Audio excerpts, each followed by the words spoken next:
Bonjour à tous, bienvenue dans Start Me Up, l'émission dédiée aux jeunes entreprises innovantes dans la sécurité sûreté. Aujourd'hui, on va parler intelligence artificielle avec Alain Ferbach, cofondateur et CEO de Videtix. Bonjour Alain. Bonjour. Merci d'être sur le plateau d'A-News Sécurité. Videtix est une jeune entreprise, 100% française, 3 ans d'existence, un jeune bébé créé dans le sud, Sophia Antipolis, avec 3 autres fondateurs. Vous êtes éditeur de logiciels dans l'intelligence artificielle. L'idée de départ, c'était quoi? Alors l'idée, c'est découvert à Sophia Antipolis. Moi, j'étais à l'école Polytech à Nice, Sophia Antipolis, avec Pierre-Alexis. Et on avait envie de créer une société dans l'intelligence artificielle. Et on a rencontré, donc fin 2018, au Sophia Summit, Alexandre Boule, qui lui avait une idée justement de créer la nouvelle génération d'analyse vidéo par intelligence artificielle. Donc on s'est rejoints, on a créé Videtix à ce moment-là. On l'a créé en mars 2019. Et puis on a réfléchi justement, on s'est mis autour de la table, qu'est-ce qu'on voulait faire. Et on a créé donc le nom Videtix, donc pour faire ce qu'on veut faire, la vidéo, de manière éthique. Et la consonance avec le S à la fin, TIX, c'est pour le côté analytics, puisqu'on fait de l'analyse vidéo par intelligence artificielle. 3 en 1, alors, oui, ça fait dans ce nom. De façon générale, on va rentrer ensuite, bien évidemment, dans le détail, on verra en images, les fonctionnalités que vous proposez.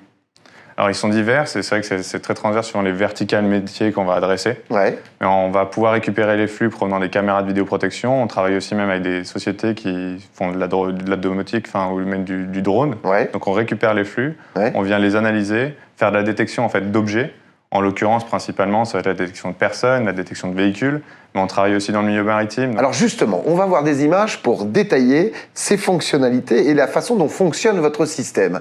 Alors effectivement, il y a un certain nombre d'applications et d'utilités. Commençons peut-être par la Smart City.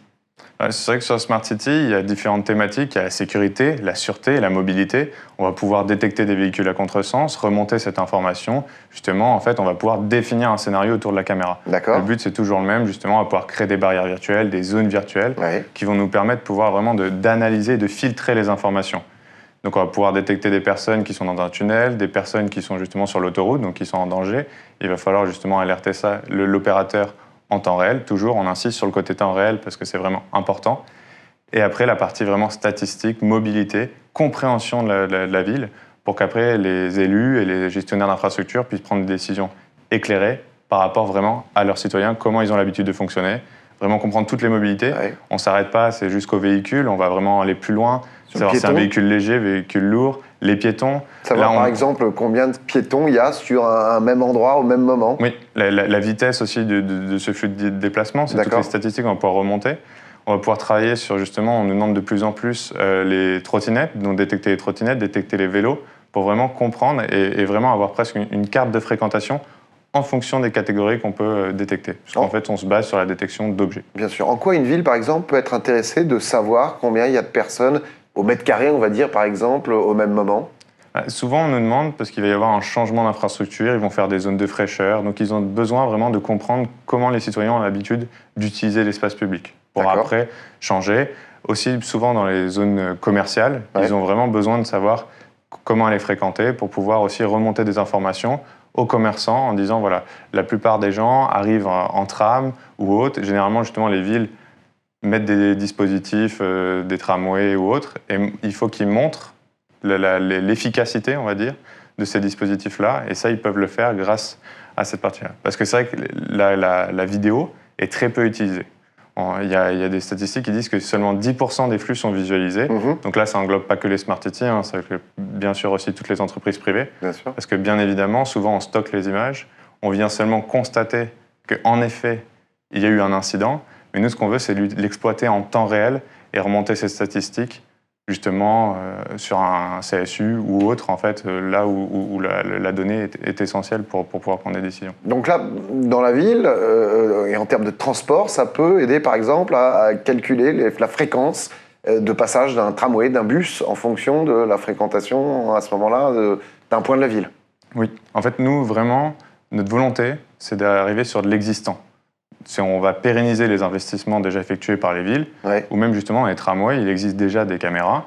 On va pouvoir mettre nos serveurs qui sont en fait, on travaille sur une gamme qui est embarquée.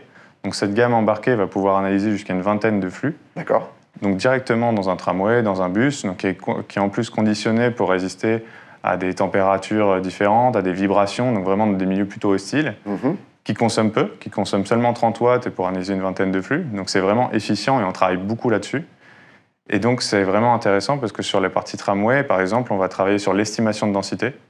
Et après, la compagnie va pouvoir dispatcher le nombre de trams vraiment en fonction du nombre de personnes, en temps réel toujours, qui est présent sur place. Matériellement parlant, tout est fabriqué en France?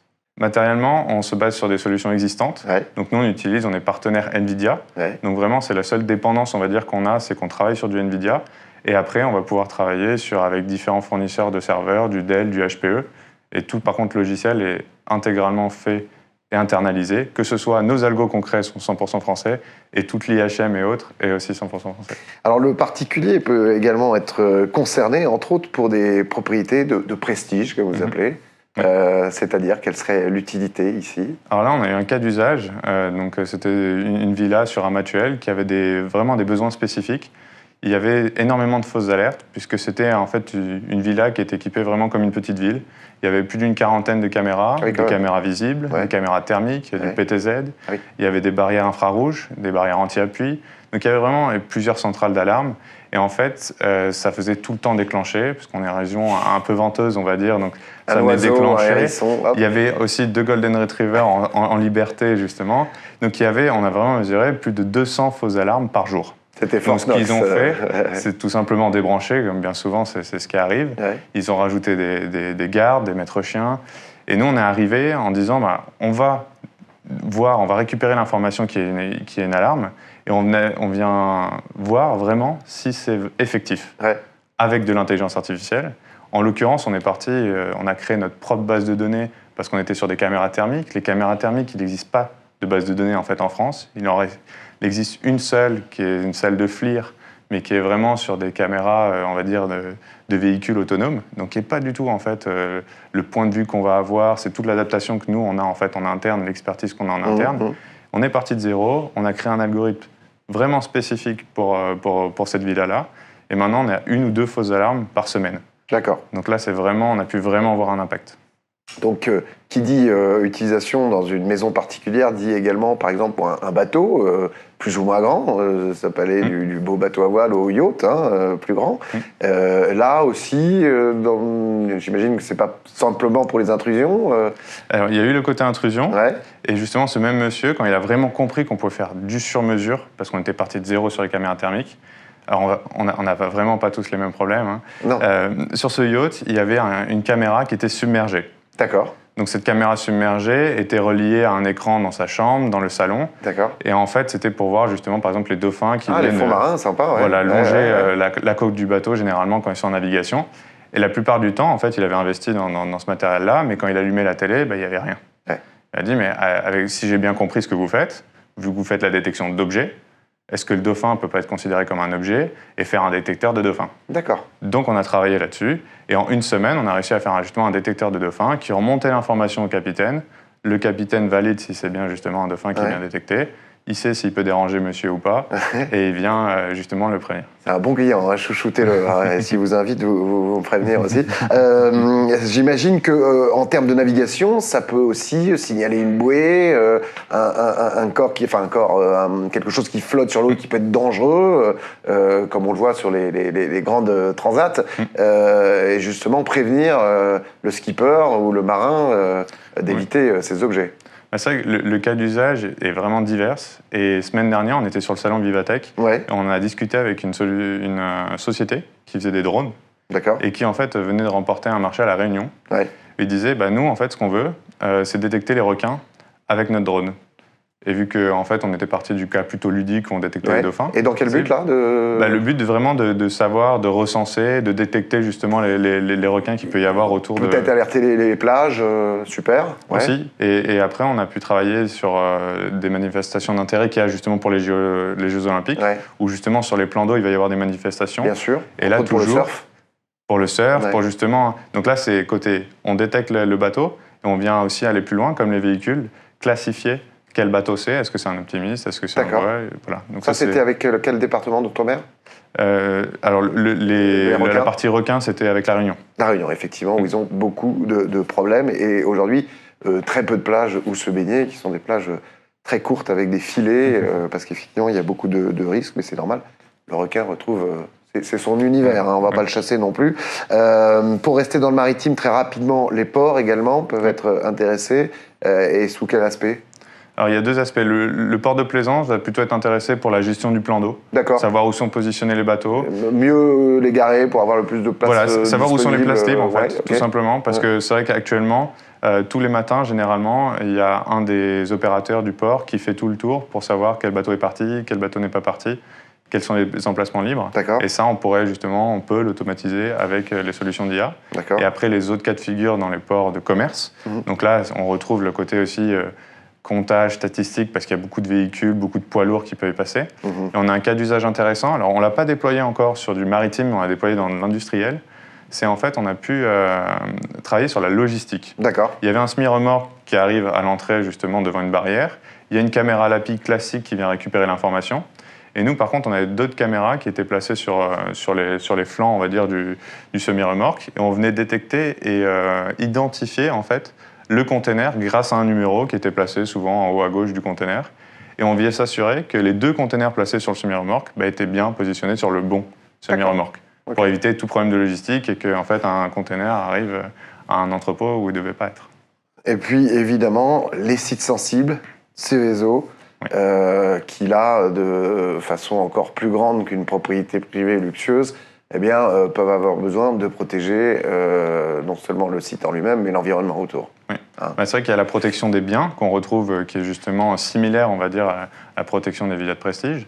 Mais il y a aussi la protection des employés qui sont directement sur site. Donc là, on travaille sur la détection en fait, des EPI, donc la détection du casque, la détection du gilet. Après, on nous a demandé d'autres choses, la détection des bottes ou des gants. Là, c'est un peu plus compliqué. Donc, pour l'instant, on est vraiment resté que sur le gilet, que sur le casque. Et on travaille sur la détection de posture, qui nous permet en fait, de détecter si quelqu'un est victime, par exemple, d'un malaise. Bien sûr. Et donc, vraiment protéger la personne. Et là encore, ce qu'on veut, c'est protéger en temps réel. On travaille justement avec des sociétés, par exemple, justement Enedis, qui ont des postes sources, et rien de plus qu'un transformateur qui ressemble à un autre. Donc, quand il y en a un qui est sous tension, il ne faut surtout pas que la personne viennent se tromper. Donc il faut alerter en temps réel. Si quelqu'un s'approche trop près d'une machine sous tension, l'alerter en temps réel, que ce soit de manière visuelle, que ce soit de manière audio, ou directement avec des notifications sur des applications mobiles ou post-client source. À ce propos, vous êtes en contact avec le projet ITER, dans le sud de la France, non? Non, mais on a un lien, on va dire, parce que nos professeurs, parce qu'on est issus de Polytech, donc dans la spécialité mathématiques appliquées, et beaucoup de nos professeurs sont en lien dans la partie ITER. Ça devrait les intéresser. Comment ça se passe en termes de législation, vos échanges avec la RGPD? Alors nous, on a un cabinet spécialisé à Sophia Antipolis qui nous suit. Et là-dessus, nous, on fait vraiment de la statistique. Donc il n'y a aucune donnée personnelle qui est enregistrée ou quoi que ce soit. On analyse vraiment à la volée. On est directement sur site. C'est un point justement que j'ai peut-être omis, c'est que vraiment nos serveurs sont directement sur site. Comme ça, on garde l'intégrité des données. La plupart du temps, en situation sur les collectivités, on n'a même pas d'accès à Internet. Donc c'est vraiment sur site. On arrive, c'est un processus vraiment d'anonymisation. On part d'une image, on va détecter les personnes dessus, comme si par exemple on aurait une caméra ici, ils nous verraient tous les deux, on va dire 2. À partir de 2, on ne va jamais pouvoir remonter à nous, puisque ce sont des données non personnelles. Ok. Très rapidement, avec quel secteur vous travaillez déjà, et peut-être quelques noms d'entreprises pour avoir une idée de... Alors, nous, on travaille en indirect, donc on va travailler avec différents installateurs. On travaille avec des métropoles. Sur la notion plutôt PCRT, donc le poste de commandement, de régulation de trafic, donc tout ce qui est statistique, remonter ces informations à d'autres logiciels qui, eux, vont faire la régulation des trafics routiers, des feux de signalisation, pour pouvoir justement gagner, réduire la congestion et éviter la pollution. Et après, on travaille avec des bâtiments intelligents, comme le bâtiment de l'IMRED qui est situé à Nice, où là, on a déployé notre solution sur une 40aine de caméras, et on en profite aussi vraiment comme lieu d'expérimentation.